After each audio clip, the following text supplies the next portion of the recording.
Vamos entonces a la palabra de Dios.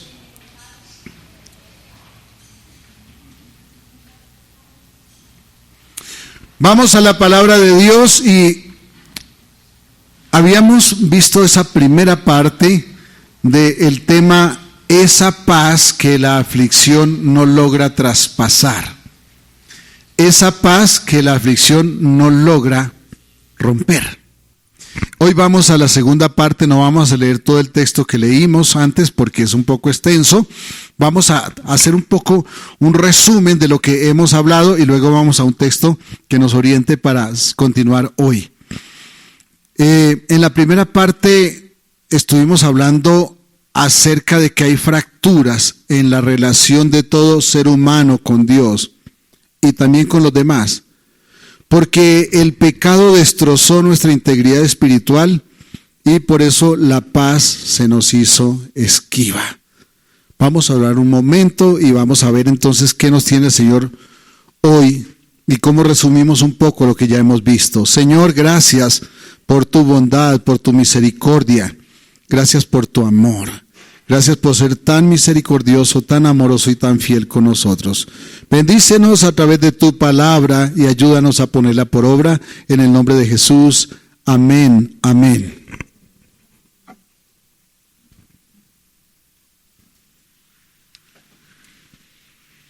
Entonces estudiamos que hay fracturas en la relación de todo ser humano con Dios y con los demás porque el pecado destrozó nuestra integridad espiritual. Y por eso la paz es tan complicada en nosotros. Pero hay una noticia hermosa. Cristo vino para resolver el problema del pecado. Para reconstruir nuestra relación con Dios y para darnos paz. No la paz que nos promete el presidente de la República o los políticos, sino una paz dentro de nosotros. Y esto nos permite vivir gozosos en un mundo destrozado por el pecado. Es decir, nuestra paz no depende de cómo está el mundo. Más bien el mundo sí depende de cómo estamos nosotros. Eso sí es verdad. Por lo menos su mundo depende de cómo está usted. Mi mundo, mi entorno depende de cómo estoy yo. No se turben ni tengan miedo, dijo Jesús. No estarán huérfanos. Tengo un espacio para ustedes en la casa de mi Padre. Y luego los calma y le dice, les dejo mi paz. Y para garantizarnos su paz, Él prometió enviar el Espíritu Santo. Y vimos que el Espíritu Santo recordaría a los discípulos del Señor, inicialmente a los 12, pero también a nosotros, a los 12 de una forma especial, les recordaría todo lo que Cristo les enseñó para que luego lo plasmaran en lo que conocemos como el Nuevo Testamento y nos lo dejaran como legado. También les haría entender cómo vivir la fe para que nos lo comunicaran a nosotros, pero además les reveló todo el contenido de la palabra de Dios que está en el Nuevo Testamento para que la iglesia entendiera hasta la segunda venida de Cristo cómo debía vivir. Es decir, no solamente les hizo recordar lo que Cristo les enseñó, sino que les hizo comprender lo que hasta la muerte de Cristo no habían podido comprender. Jesucristo les hablaba y ellos entendían algo, pero la gran mayoría no lo entendían. Pero hasta les dijo, mire, se los voy a decir ahora para que cuando lo vean, lo entiendan. Y a fe que lo entendieron. Y no solamente entendieron y recordaron lo que Cristo les dijo, sino que además les fue revelado lo que hacía falta. ¿Para qué? Para que la iglesia entendiera cómo vivir. Por eso la Biblia es la única voz certificada por Dios. Escúcheme bien. La Biblia es la única voz certificada por Dios para que conozcamos todo lo que Él nos ha dado en Cristo y vivamos la fe que nos lleva a la salvación. no nos salva la fe. La fe es la llave para recibir la salvación, porque la salvación es un regalo de Dios. Pero necesitamos comprenderla para recibirla. Y allí entonces es cuando necesitamos la Biblia, la palabra de Dios, para comprender cómo es la fe, cómo se vive la fe y cómo nos hacemos discípulos de Cristo para que seamos contados entre los redimidos. El Espíritu Santo, por medio de la palabra, consuela nuestro espíritu en tiempos de aflicción. Y esta es una promesa que la leímos ahí en Salmos 119, 49 y 50, que dice: acuérdate de la palabra dada a tu siervo, en la cual me has hecho esperar. Ella es mi consuelo en mi aflicción, porque tu dicho me ha vivificado. La verdadera fuente de gozo y de paz a prueba de circunstancias adversas está en conocer a Dios. Conocer su palabra, conocer su gracia, conocer su misericordia. Allí está la fuente de la paz. No malgaste su tiempo pensando que depende de quién nos gobierna, o depende de si se dispara o no se dispara un tiro, que si es el ejército, que si es la policía, que si son los estudiantes. Porque a cada cosa Dios les ha puesto con una función. Pero la plenitud de vida, el gozo, la esperanza, la confianza, la paz, se consigue a través de la palabra de Dios en Jesucristo. El segundo aspecto que pone en contexto la promesa escrita en Juan 14, 27, la promesa del Espíritu Santo y la promesa de la paz que Cristo ofrece, es entonces la obra redentora de Cristo por mandato del Padre. Vamos a desarrollar este tema, la obra redentora de Cristo por mandato del Padre. ¿Qué vamos a observar? La razón verdadera, bíblica, por la cual Cristo fue puesto en la cruz. Primero es la palabra de Cristo inspirada por el Espíritu, que es la verdad, que produce gozo, que produce paz y que no se acaban independientemente de las circunstancias. Pero ahora es necesario que revisemos entonces cómo juega la obra de Cristo para que yo la entienda adecuadamente y yo viva también esa promesa. Entonces leamos esta vez en Juan 14, 28 al 31. Hace parte del mismo texto que ya leímos, pero este nos enfoca en el tema de hoy. Habéis oído que yo os he dicho, voy y vengo a vosotros. Si me amarais, os habríais regocijado porque he dicho que voy al Padre, porque el Padre mayor es que yo. Y ahora os lo he dicho antes que suceda, para que cuando suceda, creáis. No hablaré ya mucho con vosotros, porque viene el príncipe de este mundo y él nada tiene en mí. Guárdese esta palabra, él nada tiene en mí. Mas para que el mundo conozca que amo al Padre, y como el Padre me mandó, así hago. Levantaos, vamos de aquí. Les cuento que difícilmente yo entendía por qué se conectaba ese yo hago lo que el Padre y levantaos, vamos de aquí. Hasta que me puse a ver todo el contexto y entendí. Yo veía ese texto como cortado ahí. ¿Cómo así?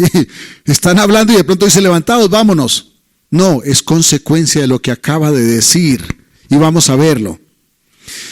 Pero para entenderlo un poquito más vamos a verlo como en una forma invertida, es decir, no comencemos por el 28. Vamos a comenzar por el 30 al 31 y vamos a irnos hasta el 28, es decir, en la forma como dando reversa para encontrar un efecto causa. Y vamos a entender tal vez un poco más fácil, por lo menos a mí me fue más fácil. Para ver que este contexto de la promesa del versículo 27, ¿no? Ver la promesa. ¿Alguien quiere regalarnos el versículo 27? Para que lo tengamos completo.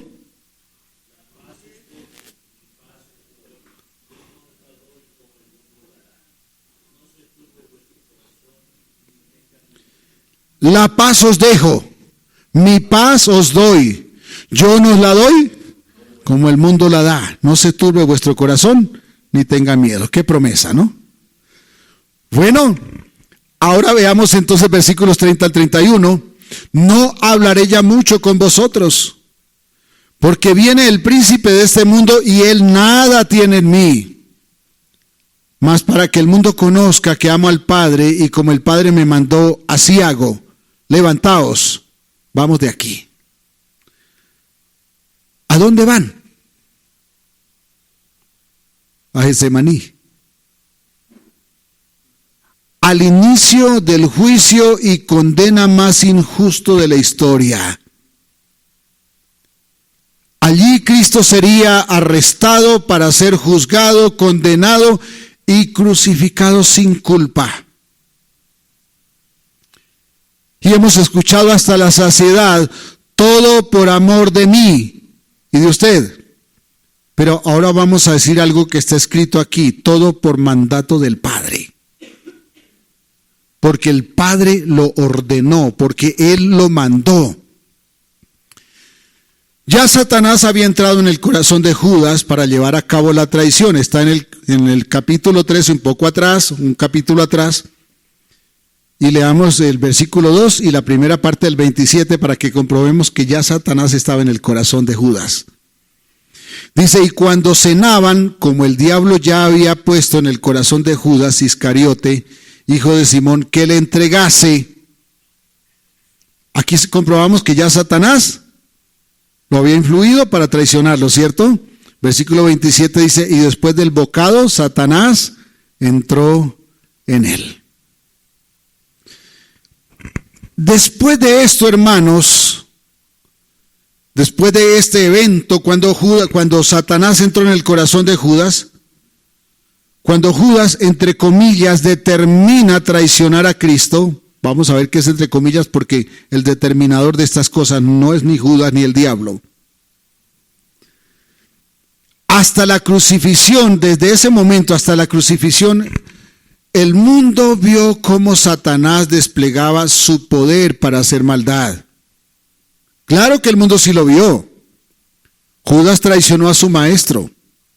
Un ejército fue a buscarlo, lo arrestaron, lo llevaron a juicio. Uno de sus discípulos más cercanos, por no decir el más cercano, lo negó. Los demás huyeron. Todo un entramado de maldad y de injusticia.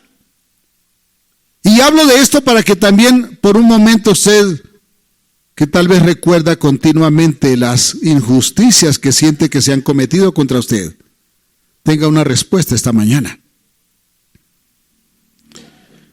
Lucas llama a este tiempo el tiempo de las tinieblas. ¿Cómo mantener la fe cuando estamos pasando por tiempos de tinieblas? Porque en la sesión anterior hablábamos de Jesús estaba encaminando ya sus pasos hacia Getsemaní para de allí partir al juicio y a la cruz, y sin embargo no estaba hablándole al Padre por él, sino que le estaba hablando al Padre por sus discípulos. Es decir, estaba preocupado por sus discípulos cuando él se fuera. ¿Cómo mantener la fe para que las tinieblas, las dificultades no nos quebranten? Estos versículos 30 y 31 nos aclaran que aunque Satán estuvo activo en la traición, arresto, juicio, condena y crucifixión de Cristo, en estos textos leímos que él no fue el determinador. Claro, Satanás usó a Judas, claro, Satanás usó a Pedro para negarlo, claro, Satanás usó al que cuando Pedro saca la espada y corta orejas, se creía torero. Todo esto, allí estaba Satanás. Pero detrás de Satanás había alguien superior a él determinando lo que habría de pasar. Traición, arresto, juicio, condena, crucifixión. Y Satanás no fue quien lo decidió. Fue el Padre. Fue el Padre. Todo pasó, ¿qué dijo, hermano? El plan de Dios. Todo pasó por orden del Padre. ¿Por qué? Bueno, nos gusta decir esto y hay una aleluya para decir esto. Por amor de usted y de mí. Sí, aleluya. Por amor de usted y de mí. Pero fíjese que también dice que por amor del Hijo y por amor del Padre. Es decir, hay una razón superior que está gobernando estas actividades. Y es el Padre. Es el amor del Padre por el Hijo y el amor del Hijo por el Padre. Ténganme paciencia, vamos a hablar un poquito más de esto más adelante. Entonces, quiero hacerles un paréntesis para que pensemos en algo. Satanás no determina mis momentos de oscuridad, hermanos. Si en este momento se está pasando su momento de oscuridad ya por la cabeza, su momento de dificultad, triste cuando alguien está en su trabajo tranquilito y de pronto por la noche le dicen, espere tantito que necesito hablar con usted, es que usted no va más aquí. Eso es duro, ¿cierto? Cuando de pronto el esposo dice, un momento, yo no voy más, me voy de la casa. Cuando alguien enferma y no sabemos qué hacer, no sabemos qué camino tomar. Cuando el uno no soporta al otro. Cuando alguien dice es que me va a volver loco, me va a volver loca. Aunque parezca extraño, Satanás no determina esos momentos. ¿Sabe por qué? Jesús lo dijo allí en el texto. Por ahí viene el príncipe de las tinieblas. ¿Por qué venía? Porque pareciera que Satanás se iba a apoderar de la vida de Cristo en esos momentos. Ver a Cristo postrado en Getsemaní, ver a Cristo colgado en la cruz, ver a Cristo insultado con sus carnes destrozadas, colgado en una cruz. Pareciera que Satanás estaba haciendo de las suyas, pero no. Detrás de eso estaba el Padre. Y no es porque el Padre fuera cruel. Es que tenemos que aprender a entender el amor del Padre para que comprendamos los momentos de oscuridad.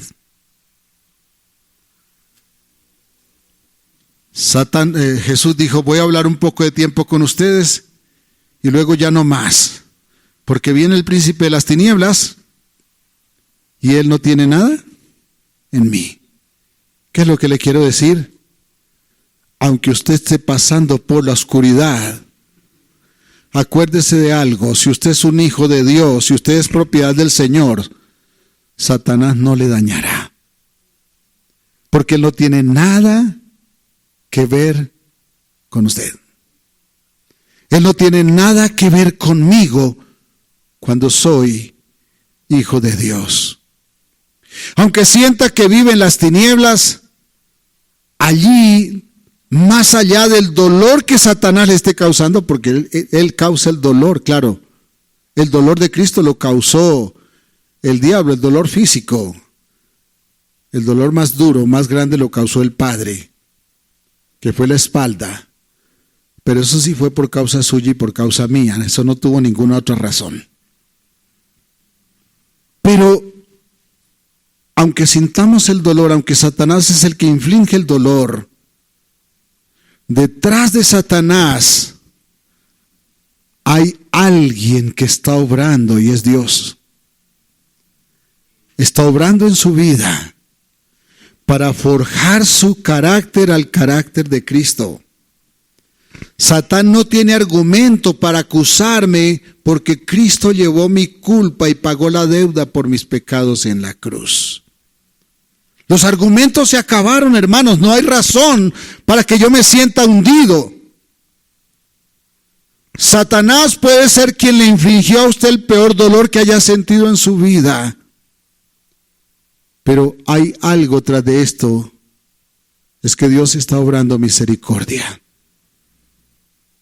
Porque en la sanidad hay un gozo indescriptible. La razón de la cruz entonces, hermanos, no es la maldad de Satanás. La razón de la cruz no es que pobre Jesús no lo cogió el diablo por su cuenta. No. La razón de la cruz es el amor del Hijo por el Padre. Es el amor del Padre por su pueblo y por su Hijo. Quiero decirlo de esta forma. Como soy campesino, hablo muchas veces así. Cristo no vino a tapar el hueco que hizo Satanás en el mundo. Cristo no es un tapahuecos.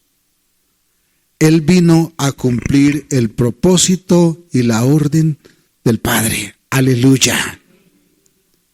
Él no vino a tapar el hueco que otro hizo. Él vino a cumplir lo que el Padre dispuso. Por amor. Versículo 31. Mas para que el mundo conozca que amo al Padre, y como el Padre me mandó, así hago. Por eso, aquí cabe esa palabra, por eso, levantémonos, levantaos, nos vamos de aquí, porque es necesario ir a Getsemaní. ¿Sí ven que sí cabe esa frase allí? A mí no me cabía.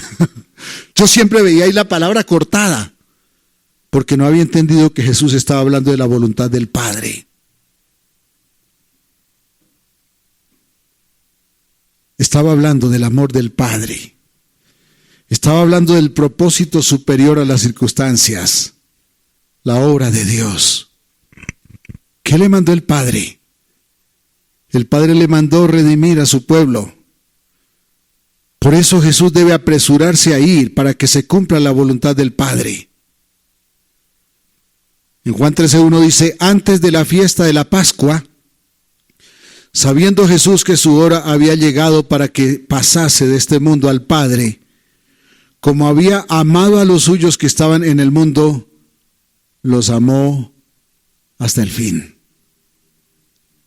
Hasta ese momento en que tuvo que pasar por la cruz y recibir la ira del Padre, Él estaba diciendo, gracias Padre, estoy cumpliendo tu voluntad porque sé que amas y yo también amo a Julie, a Yurani. Amo a Wilton, a Wilder, a Yolima.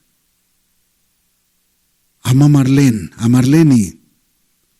Los amo a David. Dios lo hizo por amor. Hay un propósito superior. Entonces la razón del Calvario no es la maldad de Satanás, hermanos. Es que como Satanás vino y destrozó lo que Dios hizo, entonces el pobre Hijo de Dios tuvo que venir. No. Si esto fuera así, entonces Dios sería un fracasado. Hermanos, con razón tuvo el líder de una de las religiones más grandes de la tierra para hablar de que Jesús era un fracasado. Es que no entendió eso como Hijo de Dios, lo entendió como humano. Y el humano fácilmente ve a Jesús como fracasado,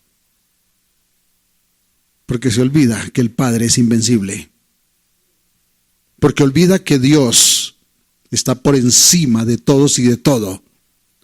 Una cosa que no nos puede dar miedo creer es que Satanás es siervo del Altísimo.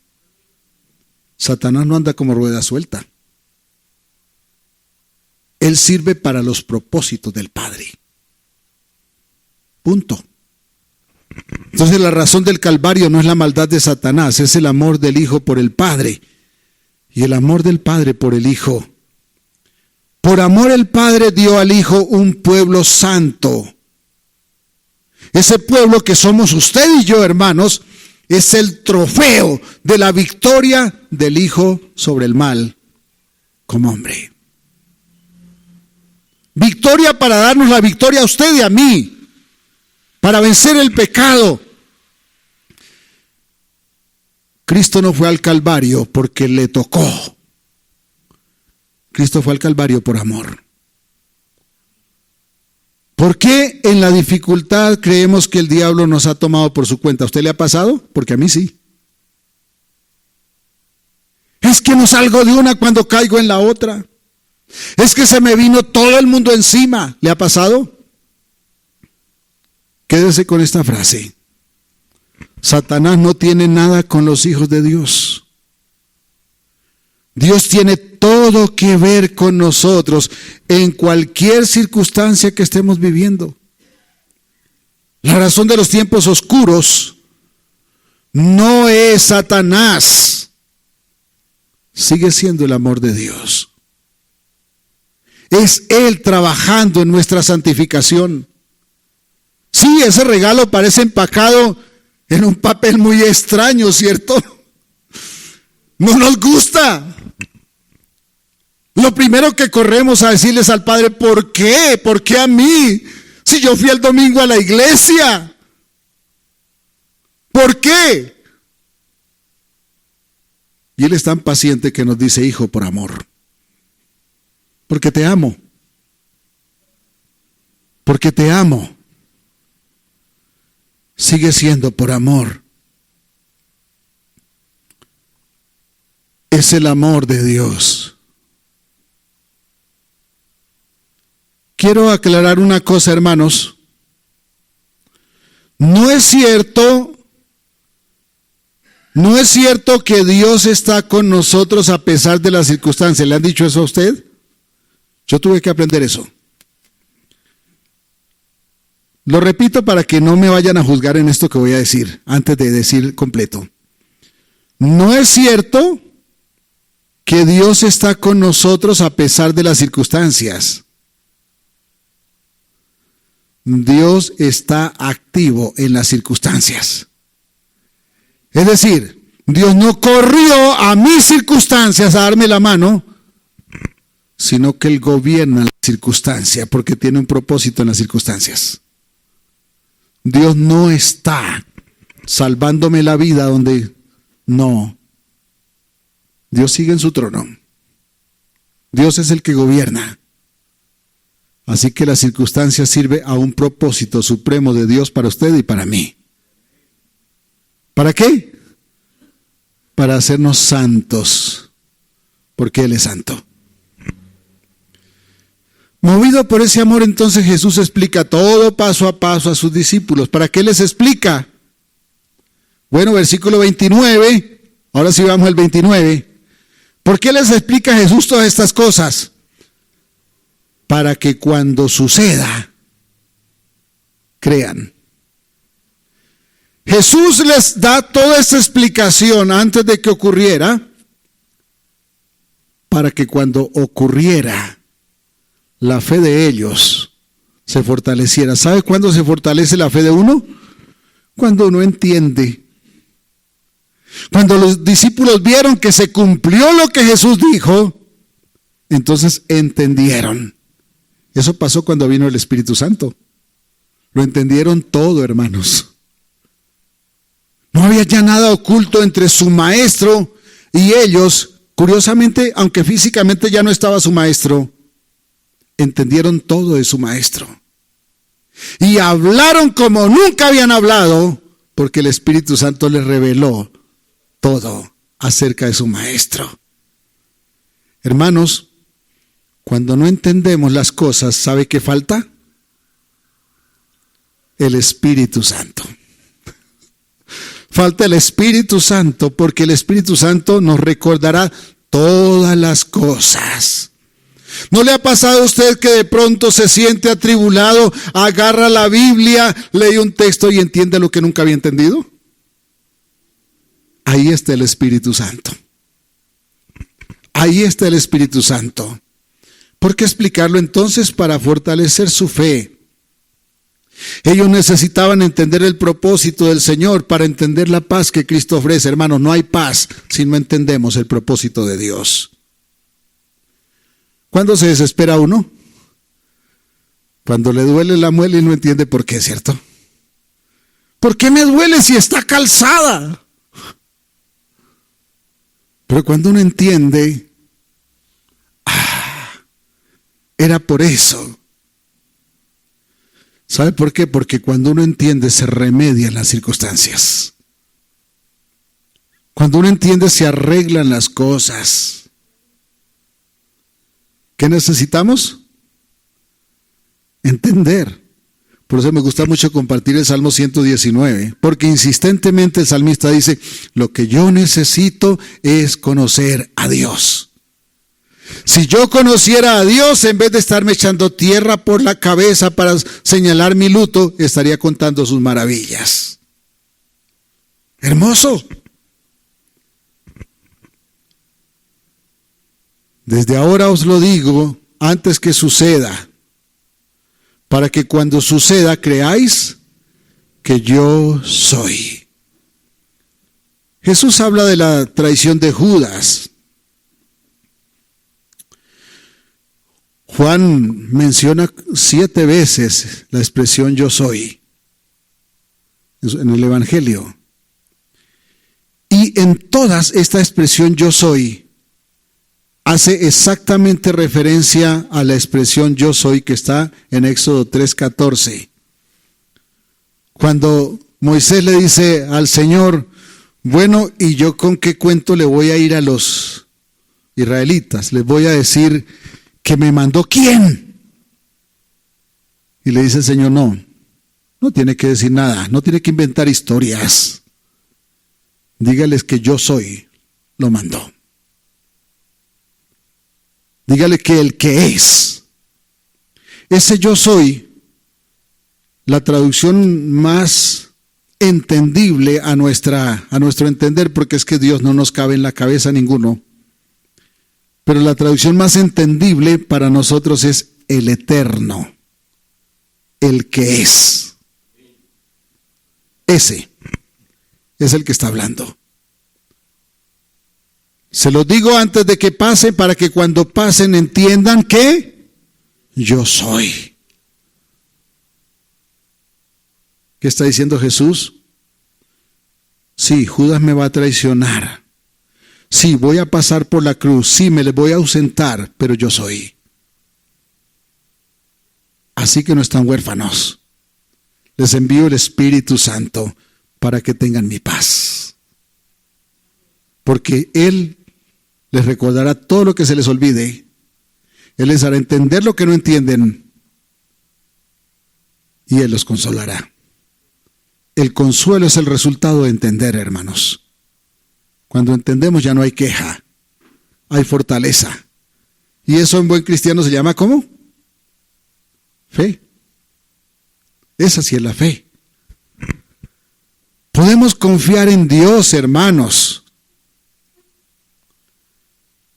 Jesús les dice antes de que suceda para que cuando esto ocurra, no sientan que el diablo tomó el control. Ahora, ¿ustedes creen que ellos lo entendieron? No. De hecho, cuando iban para Emaús, decían, mire cómo les parece que esto nos pasó. Creíamos que Él iba a ser el que nos iba a salvar, pero resulta que lo mataron. Acabaron con nuestra esperanza, sí.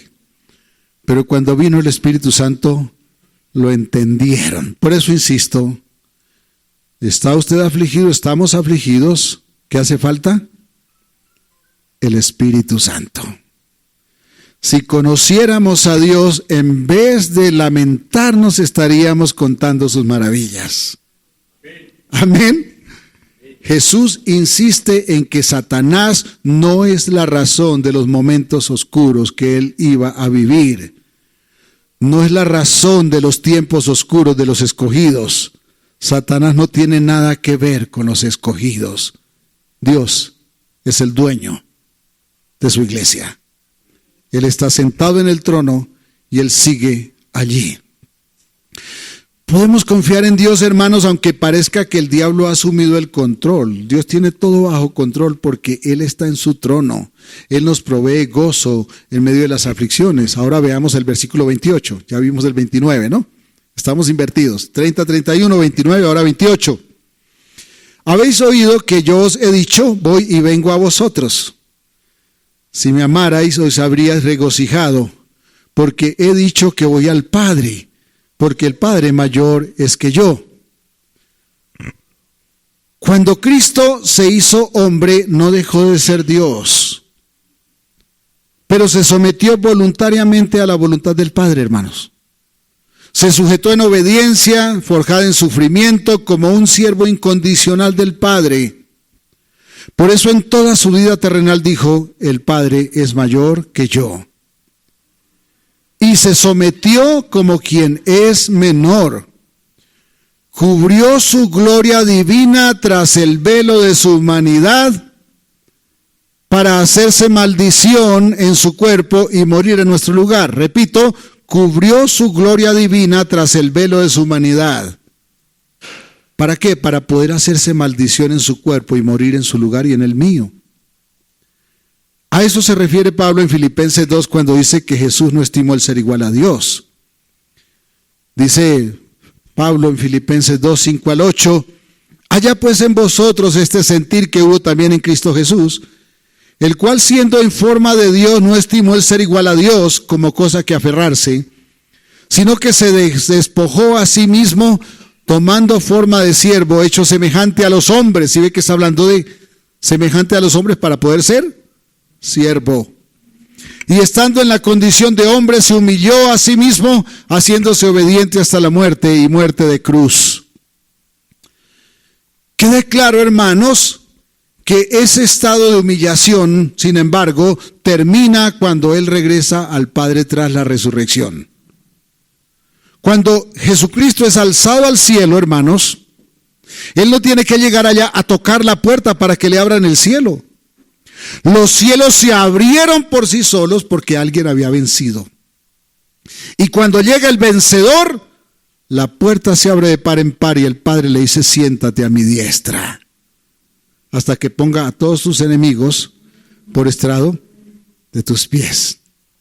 ¿Ven que Dios tiene el control?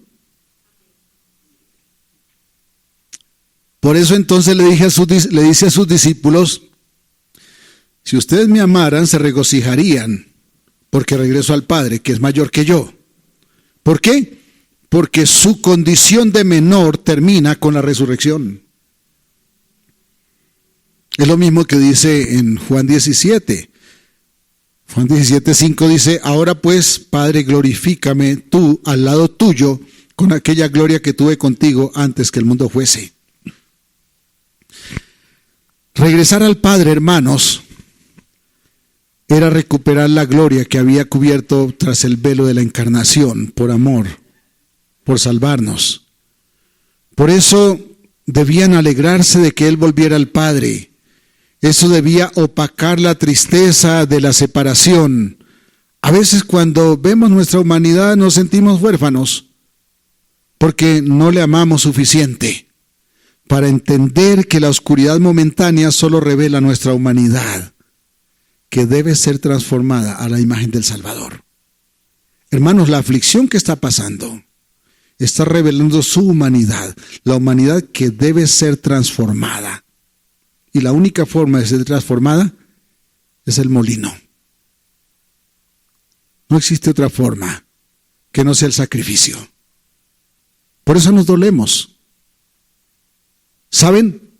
Haga que ese sacrificio no sea en vano. Porque a veces pasa el dolor y pasa en vano. ¿Sabe cuándo pasa en vano el dolor para el Hijo de Dios? Cuando el Hijo de Dios no aprende la lección. Entonces tiene que volver a pasar por el molino. Y por eso es que me han escuchado decir, el desierto se extiende una y otra vez. ¿Hasta cuándo? Hasta cuando la generación formada en el desierto aprenda a conquistar. Porque el que no obedece al timón que le guía, tiene que obedecer a la pared con que se estrella. Bueno, realmente en este caso si obedeces al Señor, sí o no, que no se pierda lo que Dios ha hecho y tenga que repetir, porque nuestra imagen distorsionada tiene que volver a ser la imagen del Dios vivo. Debe alegrarnos que Él nos trate como a hijos y nos forme. Él nos forma en la dificultad porque nos trata como a hijos. Así aprendemos obediencia. Que Él vaya al Padre, que Cristo vaya al Padre nos asegura que Él recupera lo suyo y ahora nos puede llevar a participar de su herencia, hermanos. Pero para participar de su herencia debe formarnos. Los discípulos trataban de evitar que Jesús se fuera. Y Eso era la esperanza para ellos y para nosotros, evitar que se fuera. Pero que Él volviera triunfante al Padre debe ser nuestra verdadera esperanza. Porque va llevando su trofeo. La iglesia, nosotros, ustedes y yo, somos el trofeo de Cristo vencedor. Una iglesia redimida, santificada a pesar de la fragilidad. Porque ¿para qué nos decimos mentiras si somos más frágiles de lo que los demás imaginan? La partida era necesaria para consumar la redención. El cielo abierto para Cristo es el cielo abierto para usted y para mí. Aleluya. Su obra completa hasta volver a la diestra del Padre selló nuestra reconciliación con Dios. Repito, nuestra reconciliación con Dios se selló cuando Cristo volvió al Padre y ocupó su lugar. Él entonces no está ausente, está intercediendo por nosotros. Su partida nos trajo el Espíritu Santo para morar en nosotros, para hacer posible lo que antes fue imposible. Porque sin el Espíritu Santo, primero, no entendemos. Y segundo, no aprendemos. Sin el Espíritu Santo, repito, no entendemos. Y segundo, no aprendemos. El Espíritu Santo hizo posible todo. Hizo posible la redención y la santificación. Y esa santificación es la que nos garantiza el cielo. Déjeme terminar con este texto. Pero yo os digo la verdad, os conviene que yo me vaya. Os conviene que vosotros paséis por esos momentos de oscuridad. Porque si no me fuera, el Consolador no vendría a vosotros. Mas si me fuere, os lo enviaré. Amén. Un abrazo. Que Dios los bendiga.